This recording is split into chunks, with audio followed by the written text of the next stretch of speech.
It's it's been 3 hours.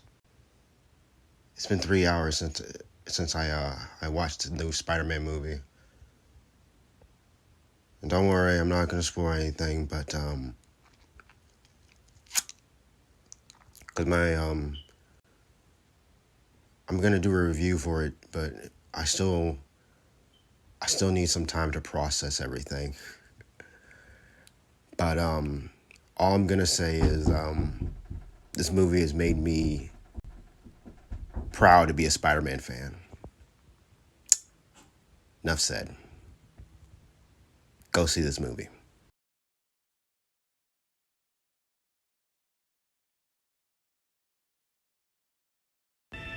What's the biz, everybody? It's your boy Baker Maker, aka D. Ensley, and I'm here to give you some true shit. Well, I'm doing it. It took 8 months, but I'm actually doing this. To be fair, I had already did a written review over the movie and posted it on my Facebook and Instagram page, but I had told myself that I would do a whole video of me giving my full thoughts on No Way Home. But I kept finding myself getting distracted by other things, and because of that, I sometimes forgot about even doing this video. As of this recording, this month marks the 60th anniversary of Spider-Man since his creation.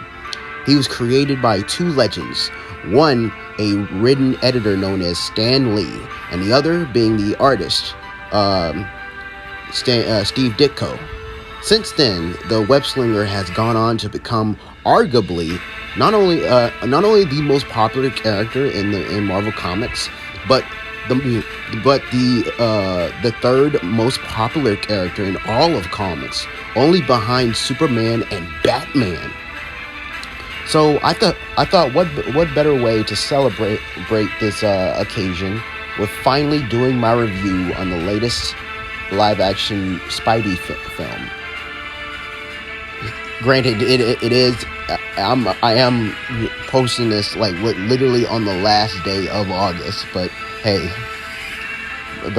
yeah, better late than never, I guess, huh? Throughout the 8 months since I first watched No Way Home, I've been trying to process everything I witnessed that night. I still remember the feeling I had, the raw emotions. I can honestly say it's been a long ass time since a movie has brought these emotions out of me. Yes, I loved James Gunn's Suicide Squad film, and seeing Margot Robbie's Harley Quinn kicking ass is always a treat, but this right here was different. This was special. I'll always love Harley, don't get me wrong, but Spider-Man will always be my number one comic book character. Watching No Way Home reminded me why I'm such a huge Spidey fan in the first place. The villains, with the exception of two, Sandman and Lizard, were awesome. I'm still amazed with the fact that we got to see William Dafoe's Green Goblin from 2002 Spider-Man interacting with Alfred Molina's Dr. Octopus from 2004's Spider-Man 2. Both iconic characters from Sam Raimi's Spider-Verse. But both characters doing their first appearance in the film got a huge applause from the audience. I'm actually among the minority who actually liked James Fox's Electro from 2014's The Amazing Spider-Man 2, and didn't mind him being blue. So I'm glad he came back, and he's got a redesign that's more faithful to his comic book counterpart. It's yellow, which in my opinion is definitely an upgrade. While admittedly he was mostly playing himself in this movie, I still think the movie did a great job at selling the idea that Fox's character is obsessed with the power he has, and why he wouldn't want to go back to what he was before he became Electro. When it comes to Spider-Man villains, I'm a general. Green Goblin has generally always been my favorite. However, up until No Way Home, if you were to ask me who my favorite Spider-Man live action movie villain was, I would have said Alfred Molina's Doc Ock. I may have not liked the Power Ranger looking suit they gave Norman in the 2002 Spider-Man film, but Defoe's campy yet menacing performance helped make me look past that. Still, I felt Molina's character had more layers to him compared to Defoe's. However, after watching No Way Home, I changed my mind, and Defoe is now number one in my eyes. Don't get me wrong, Doc Ock was great in this movie, but the standout performance among the villains had to have been the Green Goblin.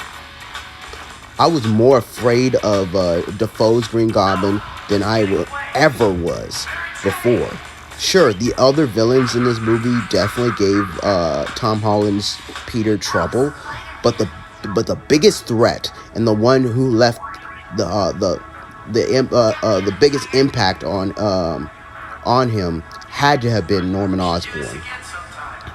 Even though we did see him in that same Green Ranger suit again, it only appeared very briefly, and I'll admit it didn't look as bad as it did before.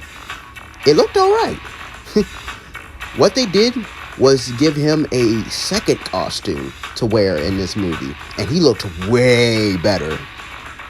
And it proved what I've been saying for years. Willem Dafoe's face alone is absolutely terrifying.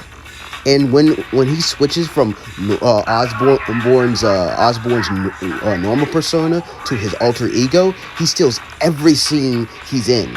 I mean, for crying out loud, he killed Aunt May. Which, by the way, although I did sort of saw coming, I get why the writers did this, and the scene itself was incredible, but still, it pissed me off. Out of all the come on, guys, out of all the Aunt Mays we've had in these Spider-Man live action films, and you bastards had to kill the hot one, really?